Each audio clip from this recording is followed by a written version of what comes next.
Hi everyone, welcome back to my channel. So ఇవి వచ్చేసి custard పౌడర్తో చేసిన కుకీస్. టేస్ట్ అయితే నోట్లో పెట్టుకొని కరిగిపోతాయి అన్నమాట. క్రిస్పీగా పిల్లలు తినడానికి కూడా చాలా ఇష్టపడతారు. మనం స్నాక్స్ లాగా వాళ్ళకి మంచిగా ఇవ్వచ్చు రోజు.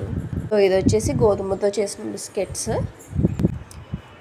సో ఇవి స్వీట్ అండ్ సాల్ట్ ఏదైనా చేసుకోవచ్చు. సో టేస్ట్ అయితే చాలా బాగున్నాయి. సో ఇవి వచ్చేసి ఓవెన్లో చేసుకోవచ్చు, లేకపోతే స్టవ్ మీద కూడా చేసేసుకోవచ్చు. ఈ బటర్ షీట్ ఒకటి అవైలబుల్గా ఉంటే సో కుకీస్ చాలా పర్ఫెక్ట్గా వస్తాయి. లేకపోయినా నో ప్రాబ్లం అనమాట. సో ప్యాన్కి కొంచెం బటర్ అప్లై చేసేసి వేసేసుకుంటే నీట్గా వస్తాయి.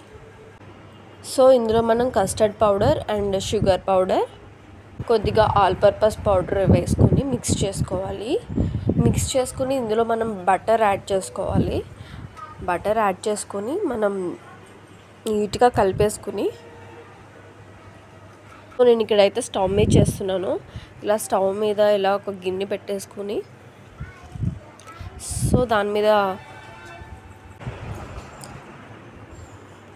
హీట్ అనేది బయటకు వెళ్ళకుండా మనం మూత పెట్టేసుకుంటే మంచిగా కుక్ అవుతాయి. సో ఇలా బటర్ షీట్ మీద మనం ఏ షేప్లోనే వేసుకోవచ్చు, పర్టికులర్ ఈ షేప్లోనే కాదు.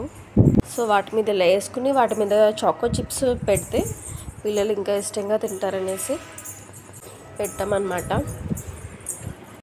Very tasty and very easy. ఈ బిస్కెట్స్ ట్రై చేయండి. Please subscribe. Thanks for watching. Bye.